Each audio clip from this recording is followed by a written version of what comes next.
America ಭಾರತಕ್ಕೆ ವಾಪಸ್ ಕಳಿಸಿರುವ 104 ಭಾರತೀಯರು ಅಮೆರಿಕ ಸೇನಾ ವಿಮಾನದಲ್ಲಿ ಭಾರತದವರೆಗಿನ ತಮ್ಮ ಪ್ರಯಾಣದ ಕುರಿತ ಭಯಾನಕ ಅನುಭವಗಳನ್ನ ಮಾಧ್ಯಮಗಳ ಮುಂದೆ ಹಂಚಿಕೊಂಡಿದ್ದಾರೆ. ಅವರು ಹೇಗೆ ಅಮೆರಿಕಕ್ಕೆ ಹೋದ್ರು ಮತ್ತು ಇದಕ್ಕೆ ಅವರು ಪಟ್ಟ ಕಷ್ಟ ಎಂಥದ್ದು ಅನ್ನೋದನ್ನ ಅವರು ಮಾಧ್ಯಮಗಳ ಮುಂದೆ ತೆರೆದಿಟ್ಟಿದ್ದಾರೆ. ಅಮೆರಿಕದಿಂದ ಭಾರತದವರೆಗಿನ ಅವರ ಪ್ರಯಾಣ ಹೇಗಿತ್ತು, ಅಮೆರಿಕದ ಸರ್ಕಾರ ಅವರನ್ನ ಹೇಗೆ ನಡೆಸಿಕೊಳ್ತು ಇತ್ಯಾದಿ ಅನೇಕ ಪ್ರಶ್ನೆಗಳಿಗೆ ಅವರು ವಿವರಿಸಿದ ಕರುಣಾಜನಕ ಅನುಭವಗಳಲ್ಲಿ ಉತ್ತರ ಅಡಗಿದೆ. 40 ಗಂಟೆಗಳ ಕಾಲ ನಮಗೆ ಕೈಕೋಳ ತೊಡಿಸಿ ಕಾಲುಗಳನ್ನ ಸರಪಳಿಯಿಂದ ಬಿಗಿಯಲಾಗಿತ್ತು ಮತ್ತು ನಮ್ಮ ಆಸನಗಳಿಂದ ಒಂದಿಂಚೂ ಚಲಿಸೋಕೆ ಅವಕಾಶ ಇರಲಿಲ್ಲ.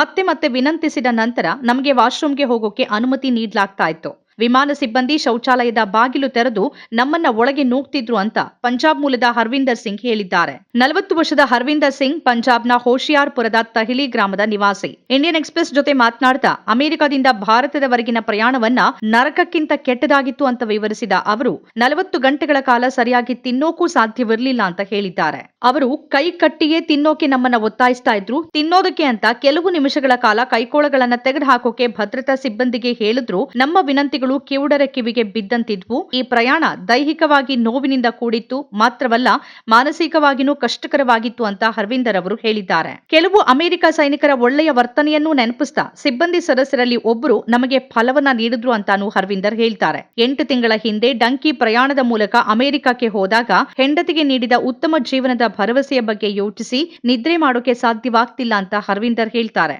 ಹರ್ವಿಂದರ್ ಅವರಿಗೆ ಪತ್ನಿ ಕುಲ್ಜಿಂದರ್ ಕೌರ್, 12 ವರ್ಷದ ಮಗ ಮತ್ತು 11 ವರ್ಷದ ಮಗಳಿದ್ದಾರೆ. ಜೂನ್ 2024ರಲ್ಲಿ ಹರ್ವಿಂದರ್ ಅಮೆರಿಕಕ್ಕೆ ಹೋಗುವ ನಿರ್ಧಾರವನ್ನ ತೆಗೆದುಕೊಂಡಿದ್ರು. ಹಾಲು ಮಾರಾಟ ಮಾಡಿ ಜೀವನ ಸಾಗಿಸ್ತಾ ಇದ್ದ ದಂಪತಿ ತಮ್ಮ ಜೀವನದ ಅಗತ್ಯಗಳನ್ನ ಪೂರೈಸೋಕೆ ಹೆಣಗಾಡ್ತಾ ಇದ್ರು. ಇದರಿಂದಾಗಿ ಹರ್ವಿಂದರ್ ಅಮೆರಿಕಕ್ಕೆ ಹೋಗುವ ನಿರ್ಧಾರಕ್ಕೆ ಬಂದಿದ್ರು. 42 ಲಕ್ಷ ರೂಪಾಯಿಗೆ ಕಾನೂನು ಪ್ರಕಾರವೇ ಅಮೆರಿಕಕ್ಕೆ ತೆಗೆದುಕೊಂಡು ಹೋಗೋದಾಗಿ ಪರಿಚಿತರೊಬ್ಬರು ಹೇಳಿದ್ರಿಂದ ತಮ್ಮ ಬಳಿ ಇದ್ದ 1 ಎಕರೆ ಭೂಮಿಯನ್ನ ಅಡಮಾನ ನೀಡಿ ಖಾಸಗಿ ಸಾಲದಾತರಿಂದ ಭಾರಿ ಬಡ್ಡಿ ದರದಲ್ಲಿ ಸಾಲ ಪಡೆದು ಹರ್ವಿಂದರ್ ಅಮೆರಿಕಕ್ಕೆ ಹೋಗಿದ್ರು.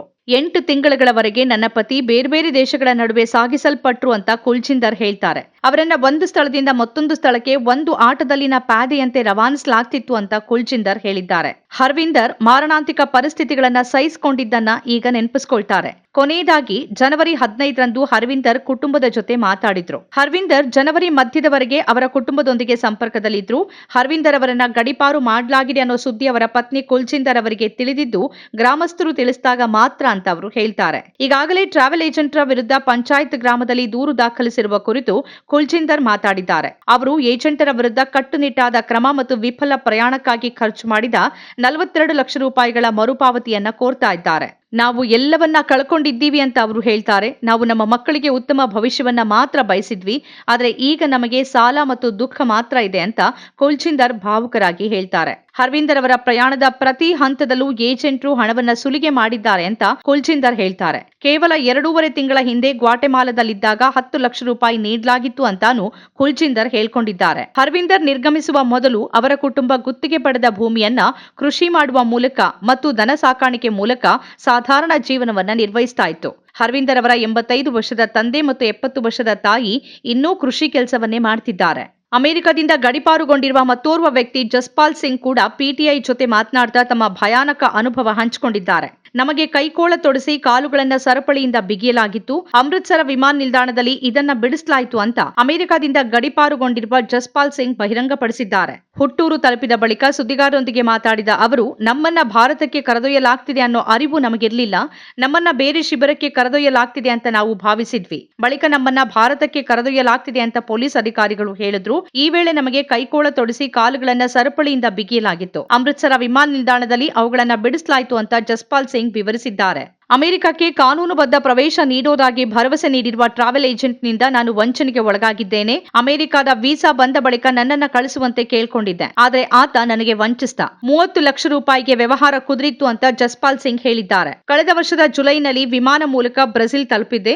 ಮುಂದಿನ ಹಂತದಲ್ಲಿ ಅಮೆರಿಕಕ್ಕೂ ಕೂಡ ವಿಮಾನದಲ್ಲಿ ಕರೆದೊಯ್ಯುವ ವ್ಯವಸ್ಥೆ ಮಾಡುವುದಾಗಿ ತಿಳಿಸಿದ್ರು. ಆದ್ರೆ ಟ್ರಾವೆಲ್ ಏಜೆಂಟ್ ನಮ್ಮನ್ನ ವಂಚಿಸಿದ್ರು, ಅಕ್ರಮವಾಗಿ ಗಡಿ ದಾಟುವಂತೆ ಬಲವಂತ ಪಡಿಸಿದ್ರು ಅಂತ ಜಸ್ಪಾಲ್ ಸಿಂಗ್ ಅಳಲು ತೋಡ್ಕೊಂಡಿದ್ದಾರೆ. ಅಮೆರಿಕದ ಅಧ್ಯಕ್ಷ ಡೊನಾಲ್ಡ್ ಟ್ರಂಪ್ ಅಧಿಕಾರ ವಹಿಸಿಕೊಂಡ ಬಳಿಕ ಅಕ್ರಮ ವಲಸೆಗಾರರ ವಿರುದ್ಧ ಸಮರ ಸಾರಿದ್ದಾರೆ.